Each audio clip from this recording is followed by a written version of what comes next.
Part 1 of session 80 of the Law of One. Let's talk here about the spiritual realm in many of its facets. Let's begin.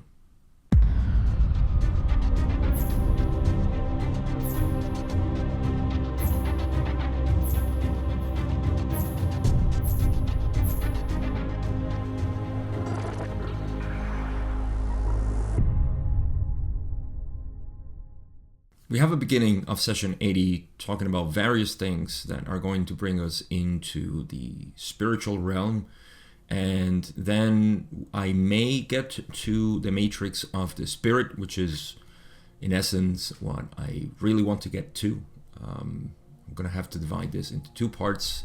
It's not that long of a session as were the previous two, but we will have a pretty good discussion on archetypical mind, as you might expect, and of course in the nature of the metaphysical dimensions, let's call it that. Sometimes words do not describe precisely what we're talking about, so it's better to get into the material. There's only one thing that I'll remind you from last session, actually last video, where Ra made a mistake and they're going to correct it here. And that's basically it. It has to do with the Hierophant, which is the significator of the mind, and they said it was the significator of the body. So if you remember that, this is the part where they correct that mistake and they say why, and then from there the conversation goes on. So let's begin, because I have nothing to say but to get straight into the material. So this is one declaration that I never read, but this time contains the correction, and it is labeled as always the 0. If you know that all questions are numbered, this is statement 0. It's Ra's opening statement. So Ra says, "I am Ra. We greet you in the love and in the light of the one infinite creator. Before we initiate this working, we would wish to correct an error which we have found in previous material. That archetype 5, which you have called the Hierophant, is the significator of the mind complex. This instrument is prey to sudden flares towards the distortion known as pain. We are aware of your conscientious attempts to aid the instrument, but know of no other modality available to the support group other than the provision of water therapy upon the erect spinal portion of the physical complex, which we have previously mentioned. The instruments, or this instrument's distortion of body, do not ever rule out, shall we say, such flares during these periods of increased distortion of the body complex. Our contact may become momentarily garbled. Therefore, we request that any information which seems garbled be questioned, as we wish this contact to remain as undistorted as the limitations of language, mentality, and sensibility allow. We communicate now." So again, this is the correction and a long explanation as to why the mistake happened. Not something that we are unfamiliar, because that is the continuing physical distortions that Carla had, the instrument, in her joints and her bones, her physical structure, really. That's where she was having always pain, mostly because of arthritis. And so this was exacerbated over time for various reasons, and one of them is what we're going to get to, which is psychic attack, which is going to bring us into one of the facets of the spiritual realm that I want to discuss today, at least from my limited point of view. And I don't think I have much to cover here, but to say that, again, archetype 5, which we should know already, is the significator of the mind complex, and it's called the Hierophant. I have to say, English being my second language, Hierophant sounds a bit funny to me. It's almost like a combination of hierarchy and elephants. Don't ask me why, that's just my childish mind thinking this way. So even I cannot truly grasp when I read it. But Hierophant, I wonder if it means the same thing as it does in Spanish. Let's look it up. Thank God for the internet. Oh, funny. It's it's priest, and it's pronounced the same way in Spanish. Never heard it in Spanish. Hierofante or Hierofante, same thing. So all right, I think we can. Let's see. There we go. Okay, so let's move on. Where's my next question? First question. Don says, thank you. Could you please give me the condition of the instrument? Ra says, this instrument is experiencing mild fluctuations of the physical energy complex, which are causing sudden changes from physical energy deficit to some slight physical energy. This is due to many, what you may call, prayers and affirmations offered to and by the instrument, offset by continual greetings whenever it is feasible by the fifth density entity of whom you are aware. In other respects, the instrument is in the previously stated condition. So, quickly, there is a fluctuation between deficit energy that Carla is losing, as she was always in a sort of energy deficit. Bear in mind, I think this is important because especially in nutrition, we call a deficit, calorie deficit or energy deficit, a diet in which you lose weight, right? And Carla, in her channeling weight, I think she was like 84 pounds or so. I don't know how tall she was. I don't think she was very tall either. So you can imagine 84 pounds. And you can see in the pictures too if you have the books. I might even have it here if you're on YouTube. You'll see that she has. Are the pictures in volume 1? Let's look it up. What do you mean they're not? Yes, they are. I'm sorry. I should be a little bit more. Yeah, I don't edit my videos that much, but you can see there. There it is. Yeah, you see how skinny she was, right? That was her with Jim in an orchard. So, very skinny. It's 84 pounds. I think these pictures were taken in 1983 or so. So she lost a lot of weight. That is part of the energy deficit or physical energy deficit.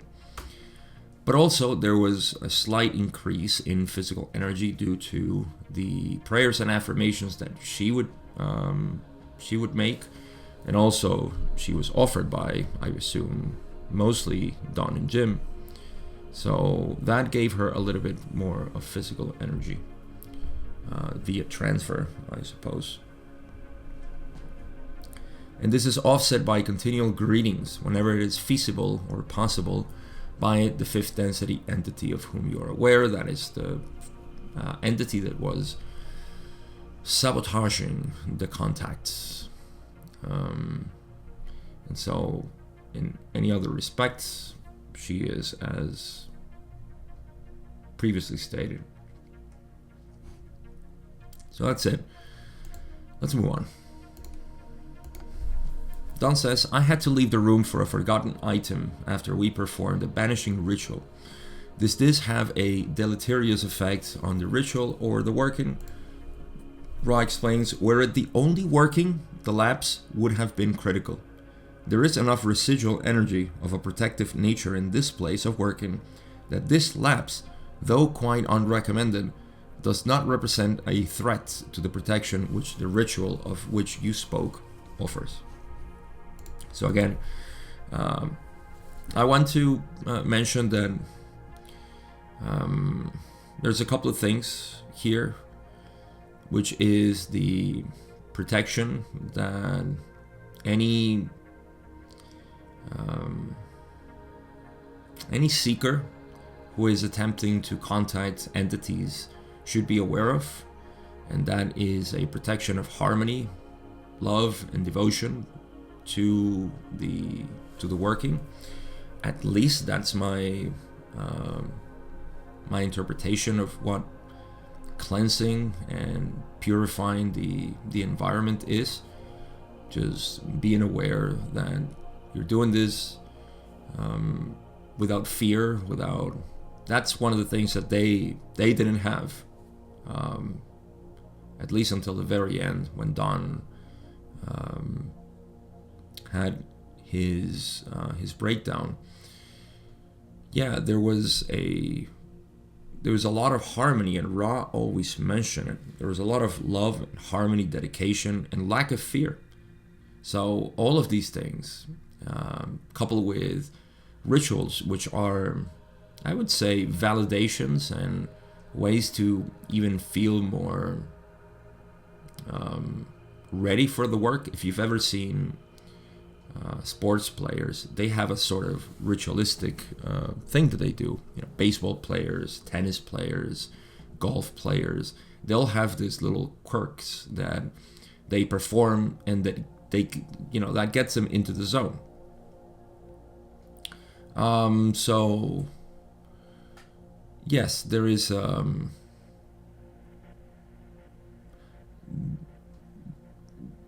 something that needs to be synthesized by the seeker to create a safe environment or protected environment and whatnot.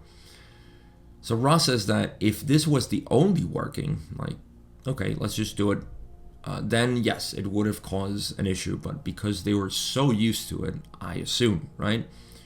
And that's why Ross says there is enough residual energy of a protective nature in this place of working, because they have worked there for a long time, that this lapse, that basically Don left the room and came back because he forgot something. Although quite unrecommended to be done, don't leave the room all the time and think, it's going to be fine. Be committed to the work, basically. Well, that doesn't represent a threat to the protection at this current session, which the ritual of which you spoke offers. And that is even more precise to the ritual of the banishing ritual, which is what they perform. So yeah, some tips here and there that are important. I think I wanted to mention something else which had to do with, yes, so not only is it important to create your own protective environment, that's completely individual, whatever you want to use. I am not familiar, I repeat, I've said this several times, I am not familiar, nor am I interested in these types of ritual channelings and work. I know of people who are dedicated and devoted to this type of work, and I commend them. I think it's just another service to the Creator, and that's their calling. I just don't feel called for that, and so I cannot offer any sort of advice for this, nor can I comment to any degree of depth of helpfulness, let's say, for people who are interested in this working.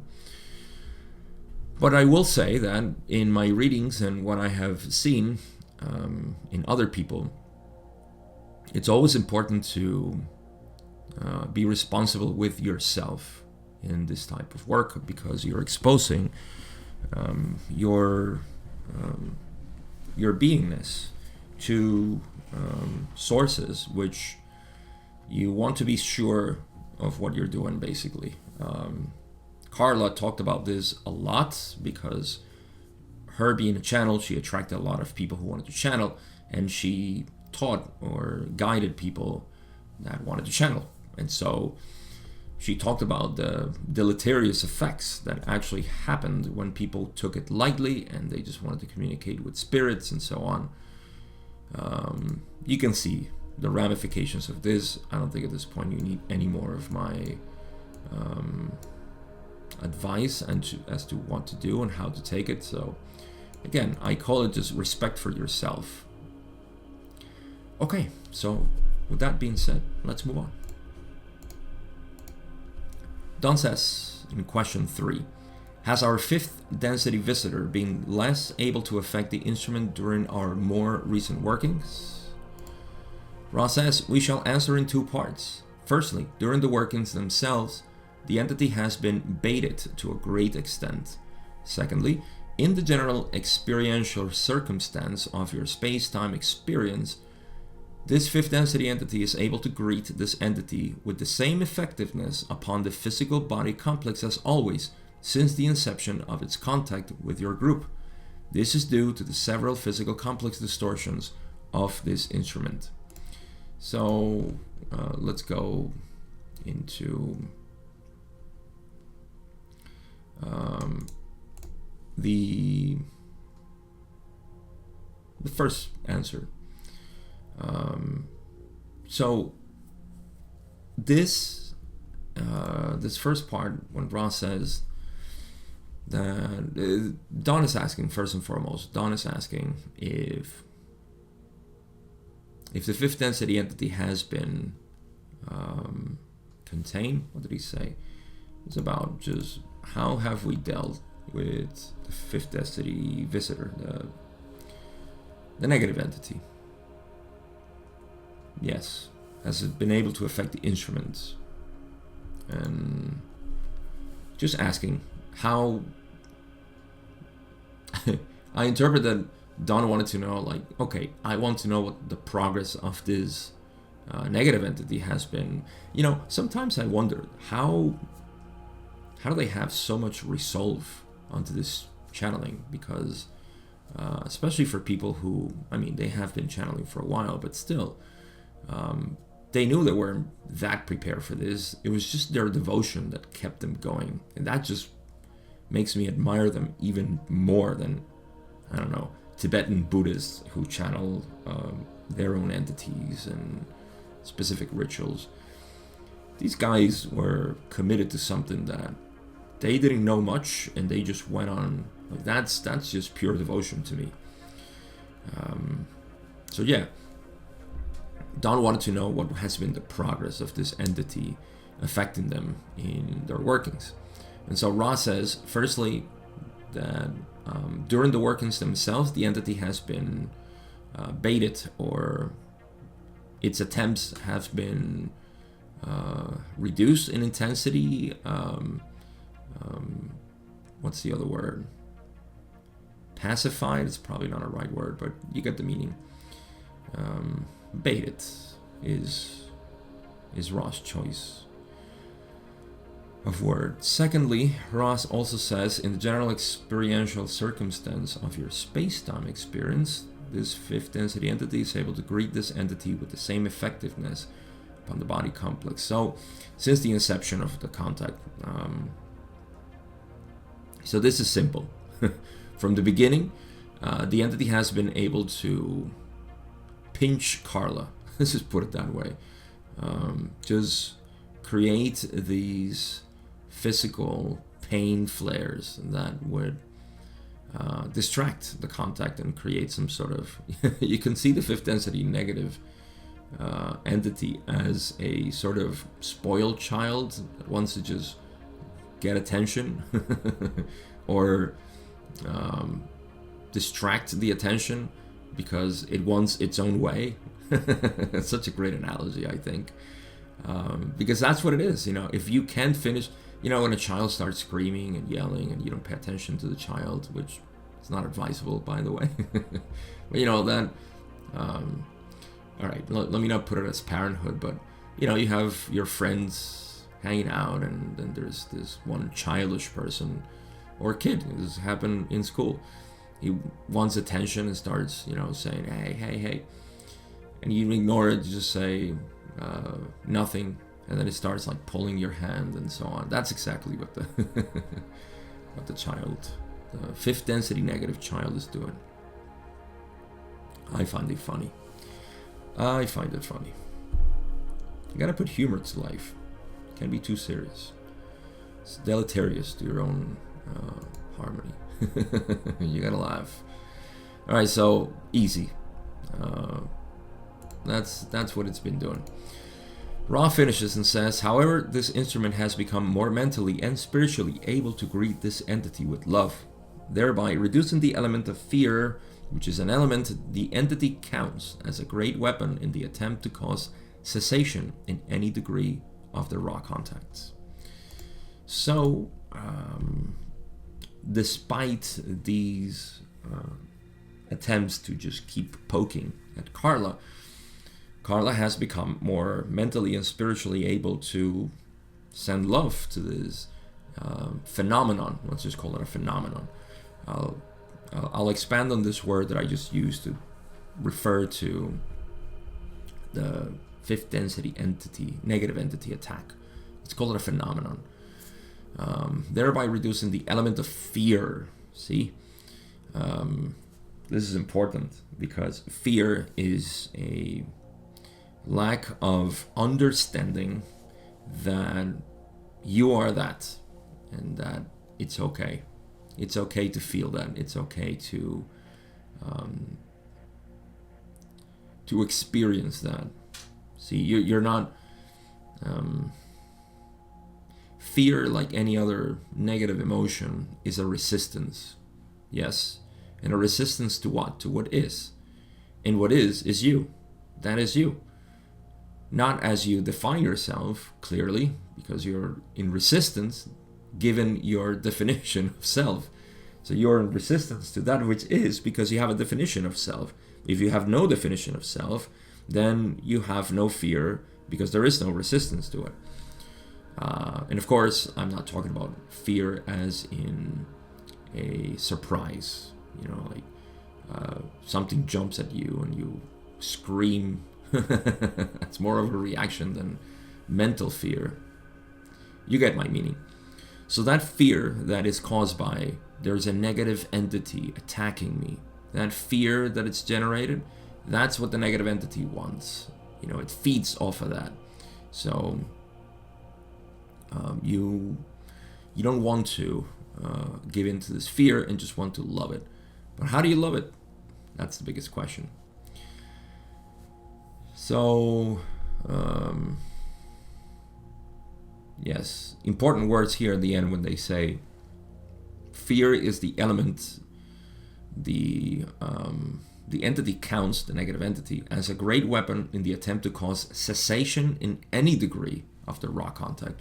That was its purpose. And we're going to explore it a little bit more. So let's go on.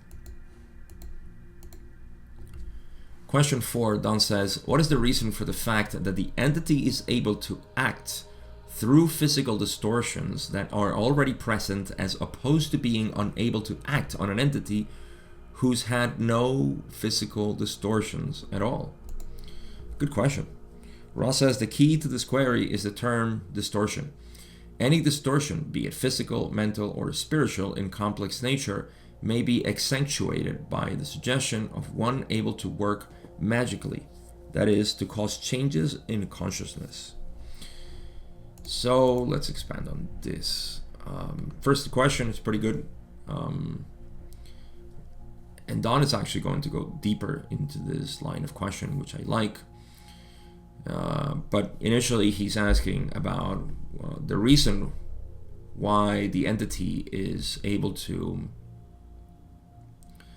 attack the physical complex that are already present, as opposed to being unable to act on an entity who's had no physical distortions at all. So why is it easier to attack those parts that are sensible instead of those on another entity that has no distortions?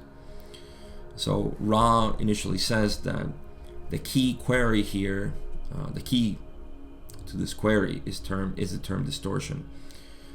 Any distortion, being physical, mental, or spiritual, may be accentuated by the suggestion of one able to work magically, that is, to cause changes in consciousness, to modify the way things are perceived, to create illusions out of what is. Those are changes in consciousness. So if you see, when we talk about magic, before we define it as magic is being able to make changes in consciousness at will, I think Ra said. And I subscribe to that idea. That to me is magic, being able to make changes in consciousness at will. So a little background here. We're talking about a fifth density negative entity, which is a master in terms of magical abilities, or at least is working also within the realm of fifth density, which is magical, using these using this knowledge. As far as I understand, that's mostly the expertise of the fifth density negative entity. There is a lot of material to suggest that the fourth density negative entity or positive entity is working towards the training, specializing, or improving its magical abilities.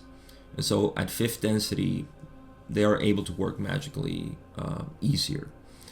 And that's basically the way they polarize, it seems, or the main way they polarize. Both positive and negative, of course, depending on polarity.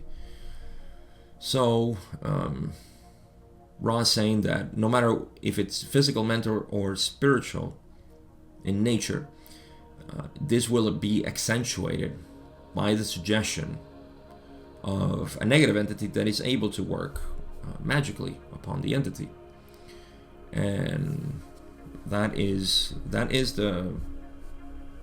the setting. Let's just say there is a distortion. There are many distortions in all of us, physical, spiritual, and mentally. And so any negative entity will be able to work on those to maintain or even distort further that. What is a distortion? I would suggest that is a turning of polarity, of your own polarity. There are many ways in which this can be done. So if you're a positive being, that would mean that you turn your polarity either towards the negative. I think that would be the most beneficial for the negative entity. You stagnate, or you stop doing what you're doing in terms of progress in unity. So you get stuck again in the illusion. That's what these changes in consciousness are, because you're progressing towards the light, so to speak, and the negative entity wants to stop you from progressing there, right? I want to throw in a big caveat here as I speak in this language. There is a tendency, which I believe is natural in anybody, to start listening to words like the ones I'm saying and begin to create a sort of victimhood mentality here, and start saying, oh, it's the negative entity that is causing this. It's the negative entity that is doing this to me.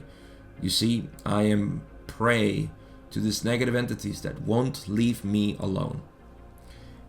This is precisely what the negative entity is doing. It's so funny. You see, there is an assumption of separation here embedded in this reaction, in this tendency to feel a victim of other negative entities, demons that are surrounding me and causing this. So it's very subtle, you see, for you to go into that victimhood mentality, and it's all right. It's nothing to be to beat your head over and over because this is happening. Although if you're doing that, then okay, do that, observe that, and see its falsehood. And so you want to take responsibility for what is happening. You see, you don't want to separate yourself further from these entities. That is giving the love that this phenomenon that I called before is naturally allergic to. Let's put it that way. Now you see, I can't prevent you from seeing yourself as the victor once again over the entities and look like Archangel Michael, with the sword pointing at the devil as it tramples on him. Well, that's up to you if you want to feel that way. But that's not love, you see. I don't feel like Archangel Michael truly is with a flaming sword trying to stab the demon in the back. Rather, it's just giving it love and saying, stop playing with me. You know you love me. You see, that kind of thing. So it's really independent on how, individual I should say, that how you deal with this. But I will warn you that there is a tendency to become separate from this view of negative entities and say, oh, they are the ones, I need to overcome this. Well, the way you overcome it is by embracing it, by saying, yes, that's it. You know, that's okay. There is no, I can't tell you the method. Just bring acceptance to the situation and notice your resistance to it. Maybe that's a better way to see it. Notice your resistance to accept that which is. So, okay, this will continue on as we continue with the questions. Let's see what else Ra has to say. This entity has many physical distortions. Each in the group has various mental distortions. Their nature varies. The less balanced the distortion by self-knowledge, the more adeptly the entity may accentuate such a distortion in order to mitigate against the smooth functioning and harmony of the group. So, awesome. The less balanced the distortion by self-knowledge, the more adeptly the entity may accentuate such a distortion in order to mitigate against the smooth functioning and harmony of the group. Whew, what a what a phrase, or paragraph, maybe, I don't know. So okay, Ra is just simply saying Carla has many physical distortions. We know that. Everybody else, which is just Don and Jim, have, and Carla too, has various mental distortions. Okay, their nature varies. Fine. Here's the point though. The less balanced the distortion by self-knowledge. Okay, so if your distortion, I don't know, let's say you like solitude. That's your distortion. That's a mental distortion. You enjoy solitude. Okay, that's a distortion. That's not to say that is a bad thing. I don't think at session 88 should be defining the word distortion anymore. Distortion being just an inclination, a manifestation, a way in which the light is colored. So the less balance, you have to balance your distortions. Whatever you have, whatever you are, be in balance with that. Become whole. That's what holy means. You're a holy person. You're whole. That's where it comes from, right? So whole means balance. In everything that you are, you're fine. You know yourself. That's why they use self-knowledge here.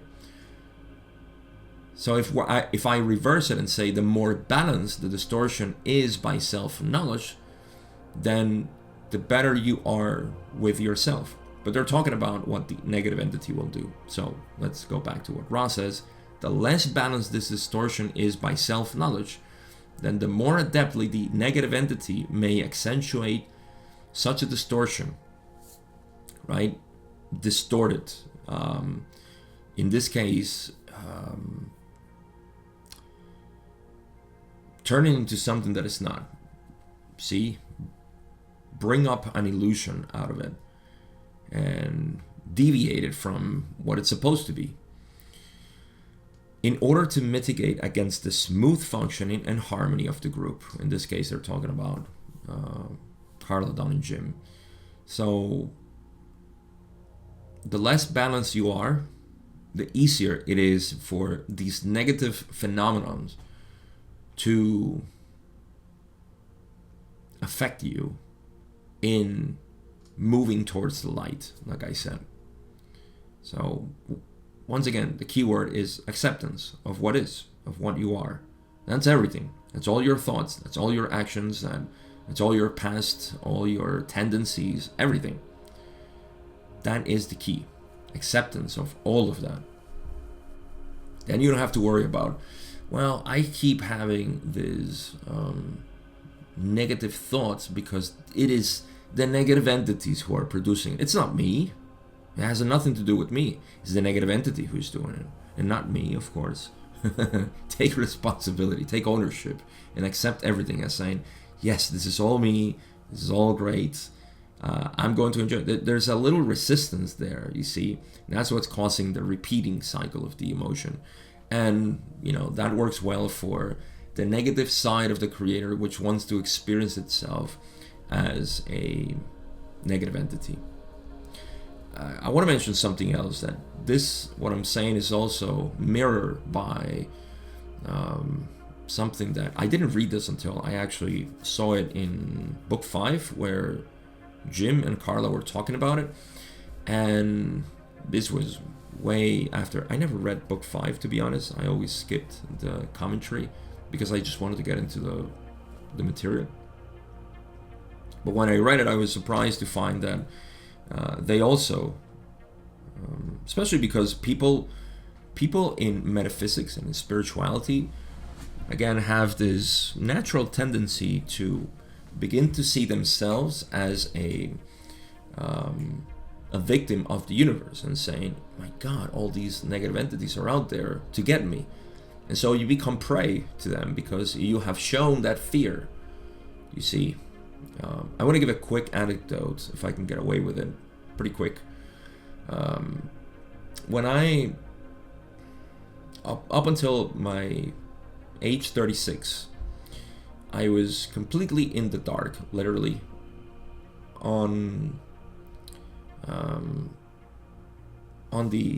actually figuratively. My son just corrected that for me. Thank you. Figuratively, I was in the dark with my perception of all these things, of what was the negative demons and demiurge and all these things. When I became aware of this aspect of reality, metaphysics and spirit, angel, I didn't believe in reincarnation. I didn't even believe in the soul. That's who I was. That's awesome. 4 years ago, a little bit more than 4 years ago. And when I opened up my eyes to all of this, a fear overtook me, probably a week after, when I realized that all the fear that I have when I was a kid, all my fears about negative entities and demons and affecting me and all of this, they came back, and I started to be afraid of the dark again, like a little kid. Just like going down to the basement, no thank you. That was me. And I started, it's almost like all of these childhood fears rushed over me. And I wasn't hysteric about it, but I was afraid. I could feel this fear that it was so old in me, and it came back. I remember having a dream, which there were some entities working on my forehead, and which was very weird. And in this dream, they worked on my forehead, and they said, "Don't open your eyes." And it's just in dreams, nobody talks. It's just information that is being there. And they said, if you open your eyes, then we have to stop working. And I felt so much at peace that I just shut my eyes, and I did wanted to open them a little bit to see what they were doing. And they warned me again, and so I just closed my eyes, and that was it for the dream.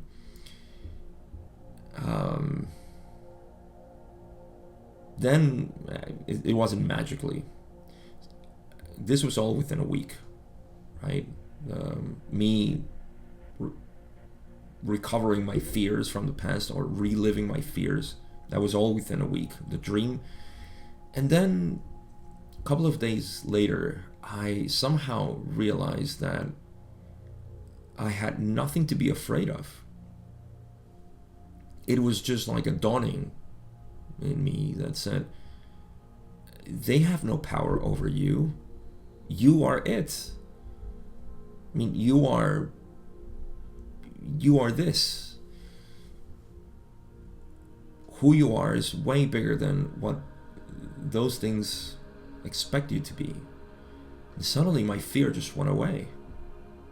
Something that was sort of present there, but just repressed because of my scientific mind for decades. And it just went away. But the result of that has been something that I always go back to when I see fear in people about these things, and I try to bring some solace to their fear, because everybody has to face them, one way or another. In my case, it was just this realization. It was just like logic.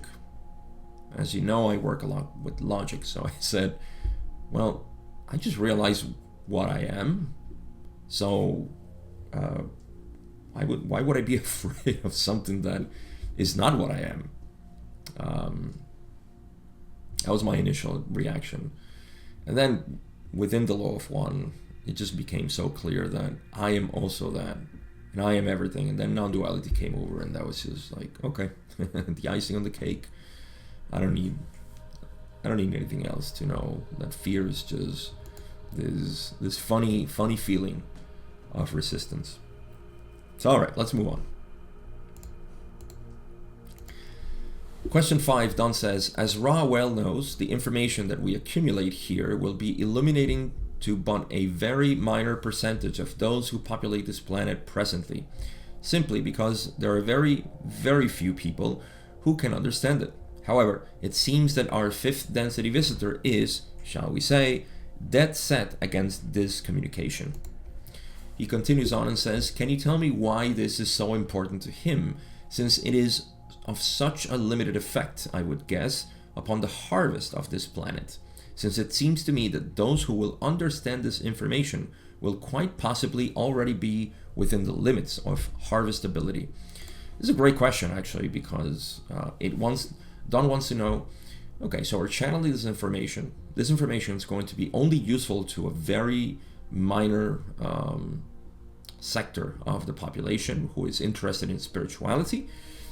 And those who are interested are probably at the limits of harvestability. Like, they're already there. So why would this negative entity want to continue to stop this? Like, is it trying to prevent these people who are already harvestable? What is it going to gain? So it's a really, really good question. I love it. And so Ra says, purity does not end with the harvest of 3rd density. The fidelity of Ra towards the attempt to remove distortions is total. This constitutes an acceptance of responsibility for service to others, which is of relative purity. The instrument through which we speak and its support group have a similar fidelity in disregarding any inconvenience to self, desire to serve others. Big disclaimer here. I am going to interpret this in a way that is just my current view, and this may change, but I think I've held this for a while, and it may change in the future. Who knows? But it's just my interpretation. But I just feel very strong about this. Okay, so what I interpret Ra saying here is that purity does not end with harvest of 3rd density. Okay, that's a statement. The purity of the contact does not end with the harvest of 3rd density. Let's revisit what harvest of 3rd density is. It is a giving, an acceptance of self to others. That is what we call service to others, right? This, in essence, is the renunciation of the limited self that you believe you are. By doing this, you become more aligned with who you truly are. You start doing what you love. You're called to these things. And so by being who you are, just simply being who you are, you don't have to seek any sort of service. You are already the service. In fact, you are serving the Creator by being who you are. That's the biggest service, not others. There are no others. There is only self. You see?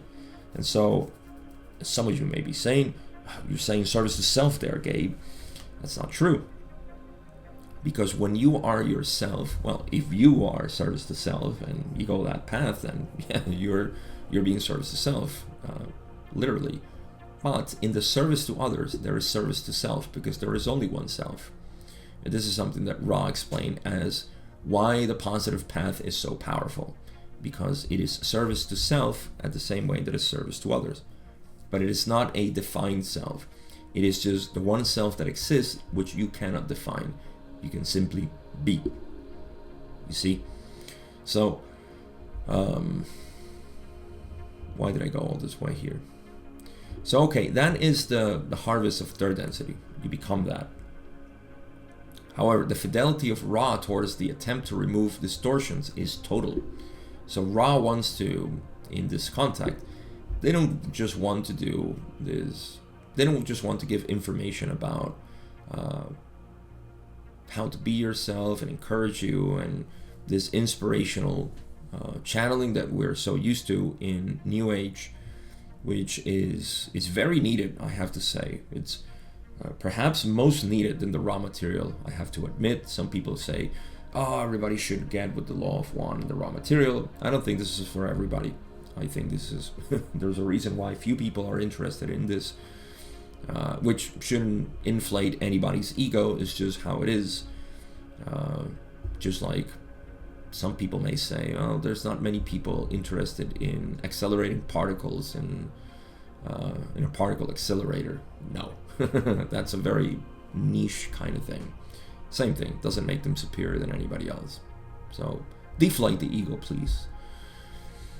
All right, this constitutes an acceptance of responsibility for service to others, which is of relative purity. Indeed, the instrument through which we speak and its support group have a similar fidelity, and disregarding any inconvenience to self, desire to serve others. So that purity of service is represented not only in Ra, but in, of course, Don, Carla, and Jim. That's the group.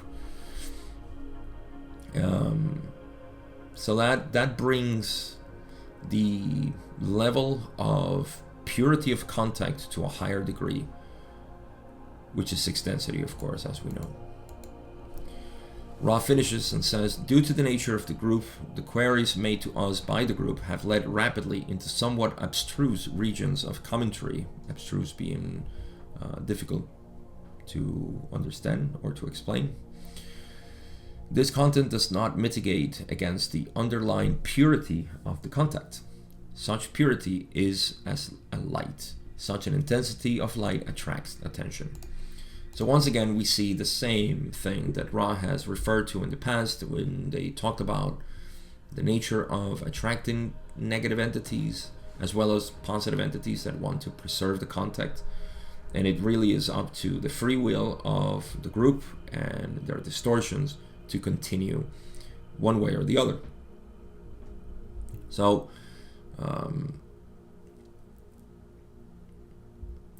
the quick summary of this is that you become a channel for light, and that light attracts attention. The nature of that light or the intensity of that light depends on the type of information that is being channeled. And so several people have approached me with channelings. Even you would laugh, somebody actually sent me ChatGPT channeling Ra, which was interesting to read. The message was just very copy-paste, I would say, or not copy-paste, but copy, rearrange, paste by ChatGPT, which was interesting. And that's it. You know, there is ChatGPT channeling. I thought it was funny.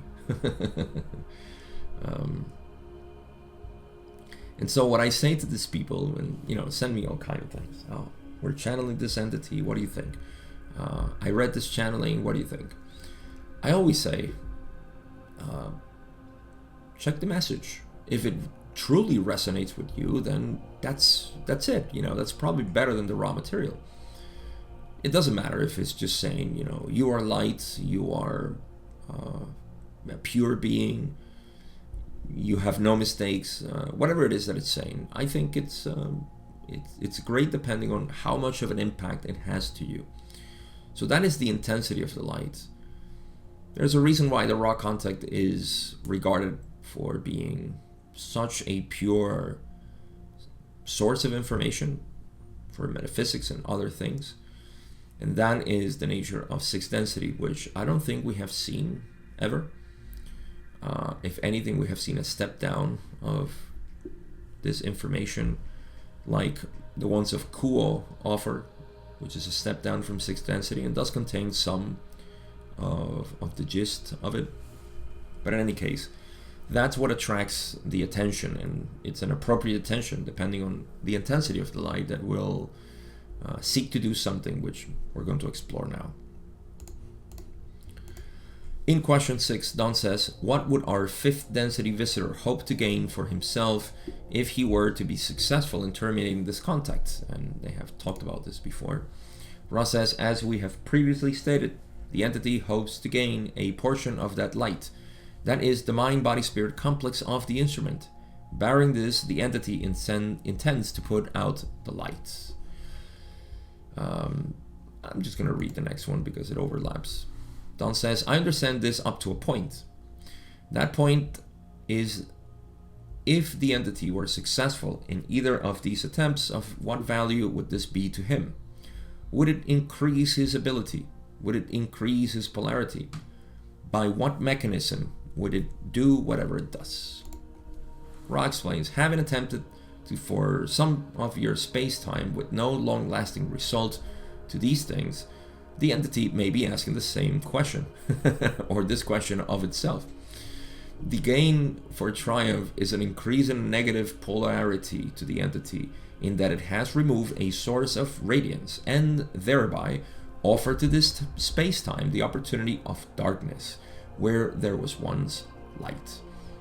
In the event that it succeeded in enslaving the mind-body-spirit complex of the instrument, it would have enslaved a fairly powerful entity, thus adding to its power. Okay, so first question was done asking, okay, what would hope to gain? This was, as Ra said, they have said it in the past. There are a couple of things. They want to, the biggest gain would be to displace Carla's mind-body-spirit complex, basically recruit that mind-body-spirit complex to the dark side. Let me just put it that way. The second would be to terminate the contact, to finish it. No more of this. Stop talking, stop channeling this light. I don't think they're at all interested keeping the planet on, even though that's a side effect. I think they're more interested in showing, in a way, that's what the negative polarity is. It's showing superiority over what they can do, right? We see this in third density. We don't have to go to fourth, fifth, sixth density to see this. That's the negative entity. It wants to show, how much power it has over others. And so that's another possibility. And the last one would be just to discredit them so they would start channeling something else and say, my friend as Andriha Puharik, I think was his name, sometimes would ask questions that were of a transient nature. If they would have continued there, they would have gotten into earthquakes and things like that. Who knows? The contact would have diluted itself into something else. So all of that was what they were seeking, right? That's why Ra says the entity hopes to gain a portion of that light. That is the mind-body-spirit complex of the instrument. So it wants the mind-body. It's a useful instrument, you see. The purity with which it serves would be great for the negative legions. Let's just call it that way. But then Don wants clarification as to, what is the mechanism? How does it work? And so it's funny that Ross says, having attempted for some of your space-time for a while, with no long-lasting results to do these things, like the entity was trying, and to no avail, the entity may be asking this question of itself, like, what am I trying to gain here? The gain for triumph is an increasing negative polarity, as we might have known already, to the entity, in that it has removed a source of radiance and then offer the opportunity of darkness where there was once light. Well, you see, that's clear. That's what terminating the contact, both, if they gain the mind-body-spirit complex of Carla, and or they terminate the contact, then that source of light would have been snuffed out. So that is an increase in negative polarity, like I said, just showing their power over others. In the event that it succeeded in enslaving the mind-body-spirit complex of the instrument, it would have enslaved a fairly powerful entity, thus adding to its power. That would be the biggest thing. So these are, of course, the desires for the negative entity to add to this negativity. Quite simple. Let's move on. Don has a long statement and question here. It says, I'm sorry for my lack of penetration of these mechanisms, and I apologize for some rather stupid questions, but I think we have here a point that is somewhat central to what we have or are presently attempting to understand. So even though my next questions may be almost unacceptably stupid, I will attempt to try to understand what this power that our visitor seeks is and how he uses it. For it seems to me that this is central to the mind and the evolution of it in which we are involved. Well, okay, so the question is, as this entity that is our visitor increases his power through these works, what is the power that he increases? Can you describe it? Well, here's a pretty good description, and I think we'll end this video with this. Ross says, the power of which you speak is a spiritual power. The powers of the mind as such do not encompass such works as these. You may, with some fruitfulness, consider the possibilities of moonlight. You are aware that we have described the matrix of the spirit as a night. The moonlight, then, offers either a true picture seen in shadow or chimera and falsity. The power of falsity is deep, as is the power to discern truth from shadow. The shadow of hidden things is an infinite depth in which is stored the power of the one infinite creator. I'll finish reading. The adept, then, is working with the power of hidden things illuminated by that which can be false or true. To embrace falsity, to know it, to seek it, and to use it gives a power that is most great. This is the nature of the power of your visitor, and may shed some light upon the power of one who seeks in order to serve others as well. For the missteps in the night are, oh, so easy. Okay. Great way to finish this. I don't think if this is where I wanted to finish. Let me just check. No, it's not. But okay. Maybe we'll read the last question. But this one's going to take me a little while. Maybe we'll finish here. Let's describe the power of the negative entity and at the same time shed some light on the matrix of the spirits. How about that? Win-win. So what is the power that the negative entity is receiving? This is a spiritual power.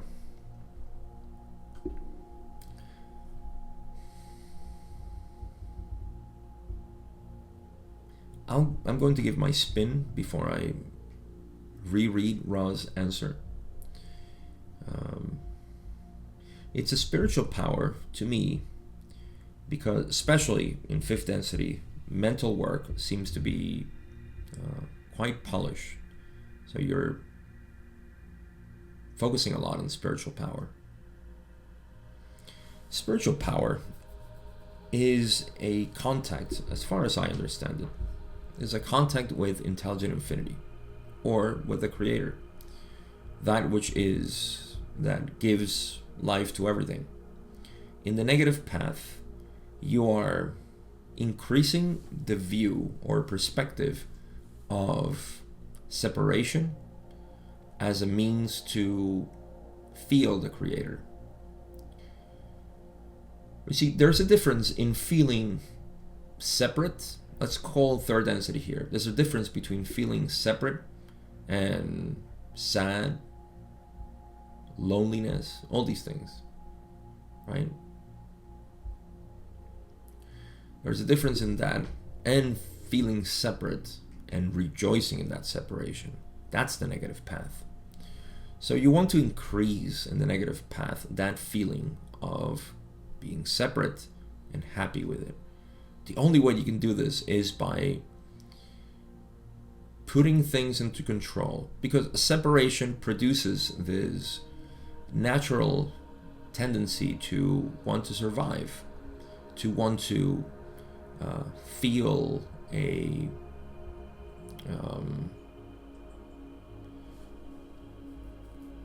very important source that needs to prevail. You see? And so extrapolated this to other densities, it's all about creating this power over the creation. It's not others, it's just things that are there. It's not really you see? It's other things that need to put under control, and I need to have power over them. That's just a natural thing that happens in this mentality.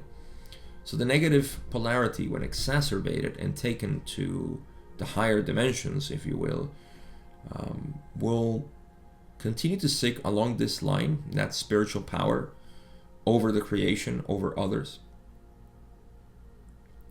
And yes, it all has to do with this feeling of separation, which is fed, and you rejoice in that separation. And again, there's a huge difference between feeling separated because you know you're a positive being. In the core of your being, you know that you are all of this, that everything is perfect and one and so on. But you feel separate. You see, that's the greatest sorrow of third density, the anguish of most people who are spiritually inclined, but are so sick of society and people and all of this. They feel separated from them, and that hurts them. So they don't know that their own definition of themselves is hurting them. And that is the path that many are taking. And I believe that this is what Ra calls, why they call themselves the brothers and sisters of sorrow, because they feel this call. And it's almost like they want to tell people the reason why you're suffering is because you're defining yourself as a separate being. And you unconsciously know that you're not. It's almost like your heart is screaming, no, we're not separate, but your intellect is saying, look at all this separation, look at the world, how it is, look at people, how they treat me, and so on. This is a very depressing pit in which a lot of people fall. And it creates this sorrowful drama, let me call it. Because in the end, we're all fine. It's all well. But anyhow, that's my view. Let's go back to Ra, when they say the powers of the mind as such do not encompass such works as these. I would think that's because there is fifth density at this point, like I said. You may, with some fruitfulness, consider the possibilities of moonlight. Now they're getting poetic here to describe an illustration of moonlight, shining light on the landscape. You are aware that we have described the matrix of the spirit as a night. Beautiful, yes. The moonlight then offers either a true picture seen in shadow or chimera and falsity.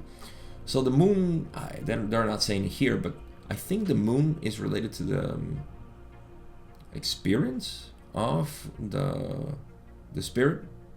I'll have to check it out. So the moonlight offers either a true picture seen in shadow or chimera and falsity. So in this little phrase, there is they're talking about the matrix of the spirit being just primeval darkness. There's just pure unknowing. You don't know anything. You can't see anything, right? Then there is the catalyst of the spirit, which is lightning. Or is that the potentiator? I forget already. But you see, there's always an element of light in the spirit, in the cycle of the spirit, the archetypical mind. And so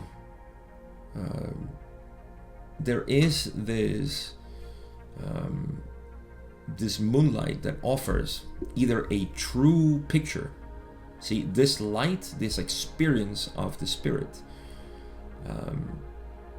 is light that can either show you true or truth or falsity. Chimera. Chimera it's a beautiful word used here because it shows something that is made out of two, and they seem opposite to each other, right? They seem different. They're made out of two. Duality and falsity, I should say here, right? That's what chimera means in this context. Philosophically chimera philosophically is used to describe something that appears to be something, but it's not. That's why Ra uses as falsity as a synonym. And so, by the moonlight, you can either see what is true or given to falsity. You see? Then they say the power of falsity is deep, as is the power to discern truth from shadow. So discerning truth out of this possible duality, that is powerful. The shadow of hidden things is an infinite depth in which is stored the power of the one infinite creator. Wow. The shadow of hidden things is an infinite depth in which is stored the power of the one infinite creator. Naturally, when infinity is hidden and that which is infinite manifests itself as a finite being, it can explore itself infinitely. You see, but it cannot lift the shadow. See, if it lifts the shadow, then there is no game. There is no seeking. That's why the seeking is, in the sense of seeking the creator, is an infinite path. I call most of my work the end of seeking, and I'll clarify that by saying that the end of seeking in the context that I use it is the end of seeking yourself externally. See, that's the seeking that we're all doing without knowing it, and we're suffering in this seeking. Seeking the creator should not be something that you suffer. And if you suffer, that's a sign that you don't know what you're looking for yet. And so that's why I call it the end of seeking and the beginning of exploration. Because that which you call seeking, which was the path, becomes available to you for exploration. In any case, beautiful words here. Ra finishes. Did I read this already? Yes, I did. The adept then is working with the power of hidden things illuminated by that which can be false or true. So the adept who is trying to discern truth or false is working in darkness. Is working with the power of hidden things. To embrace falsity. So first, yeah, that's the adept. The adept is the one who is trying to polarize, right? And so it needs a compass. It needs something to guide it, to discern between falsity and true. Now, the negative adept is the one that embraces falsity, who knows it, who seeks it, and uses it to give power, to use it gives a power that is most great. Yes, to follow all of this negative path is of course a great one. This is the nature of the power of your visitor, and may shed some light upon the power of one who seeks in order to serve others as well. So there is a huge power both ways, but it depends on what your compass is and what do you discern as true or false. And the missteps in the night are so easy. So it's a fascinating path for all of us. This is why, to me, the most important thing to say, and it's not just to say it intellectually, but to know it, to realize is how little you know. How little can you know of true things. There is only one truth, and that is that we're all on the same fabric of reality. The fabric of you is the same fabric as me. What is woven on top of this fabric, if I can continue using that word, is different. It's always different. But the very fabric in which we're all woven into, we're all the same. That is the only truth. That is the one truth that I can say non-conceptually, and I can show you non-conceptually that is true. The power in there is infinite, and how you explore it, that's what Ra is talking about here. That's how you use this power of knowledge. It's up to you, but that is the only truth. And you see, this is not a positive path nor a negative path. It's just the only path that exists that brings you to unity. We're talking about unity here, so we're not talking about positive or negatives. There is no polarity there. However, how you wield this power, how you use it for yourself and for others, that's what determines what we call positive and negative entities within the creation. And so that's my way to synthesize all of this. I may reread this. Man, this session is packed with good stuff. We'll see. I don't know.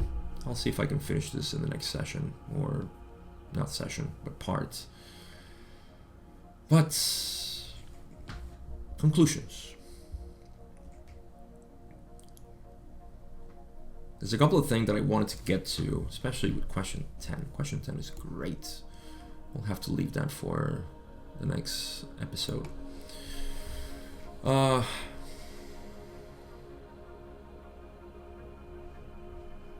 The view of spirit. Our spiritual views of reality. That's something that comes up a lot in this first part, and continues actually in the conversation here, because we're going to get into the matrix of the spirit.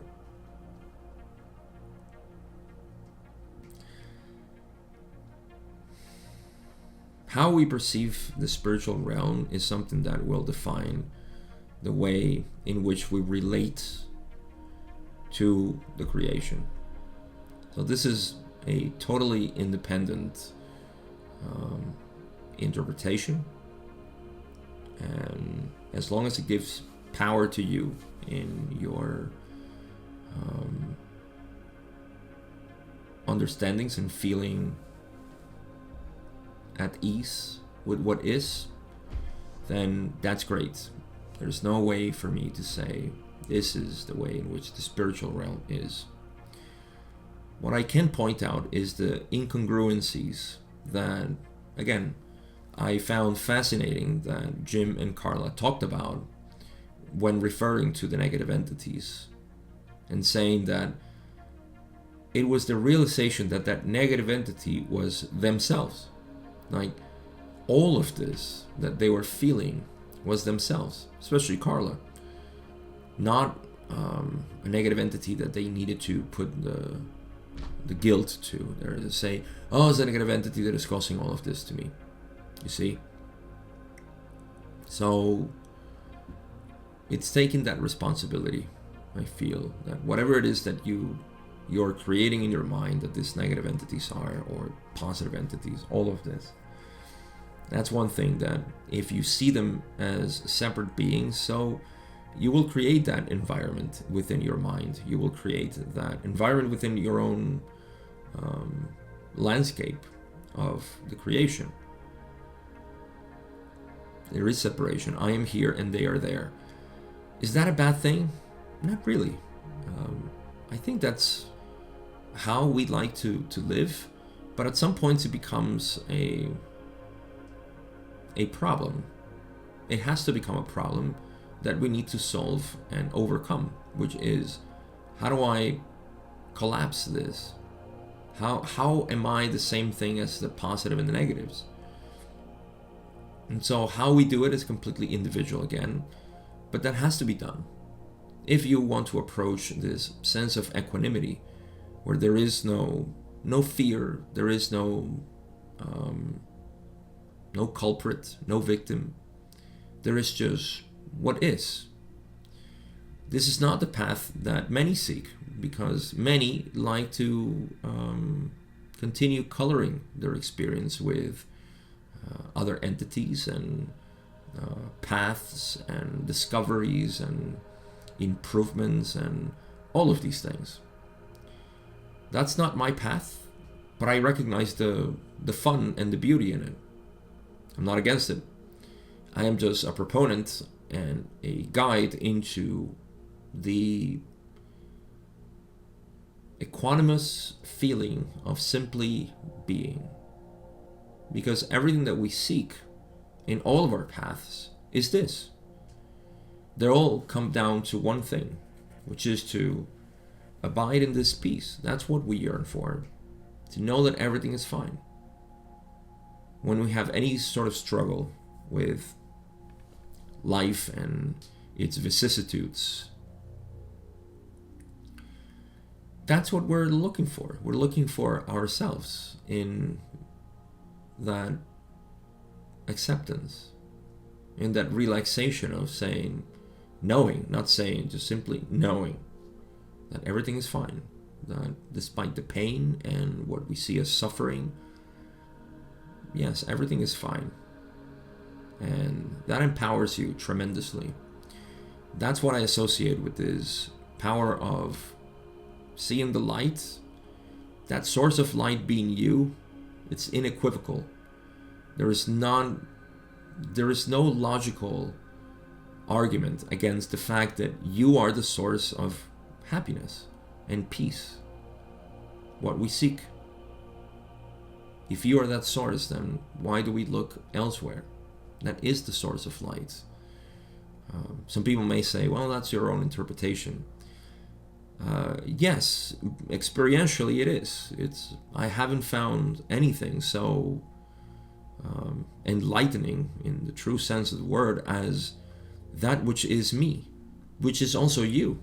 It's not me as an individual, is what we all are, what the plants are, what the stars are, what the grains of dust are, and so on. All of this is the very fabric of reality, and it's you. So that is at least my direction. That's my compass, and how I feel that this is it's not the end goal of the spiritual path. The spiritual path can be anything, but it is the undeniable truth. And if you can wield the undeniable truth, then you have all the power in the world. What you do with that power, it's up to you. But at least it's there. It's not a positive, it's not a negative power. It's just pure power. and it's up to you what you do with it. With that being said, I come to the end of this first part. I appreciate you. Time went on really fast. That's impressive. I really wanted to get to the next questions, but I didn't. I'll do them in the next part. So thank you so much. Again, if you haven't been following me on my work that I do on Instagram, which is an expansion of what I'm doing also with all my work, go check it out, see what I'm doing there, what I'm posting. It's a different kind of content, and it also explains my own guidance that I'm doing, my own teachings. And guess what? You can also contact me there and tell me, hey, how you doing? So thank you for listening. I appreciate you, and I'll see you in part 2 of session 80.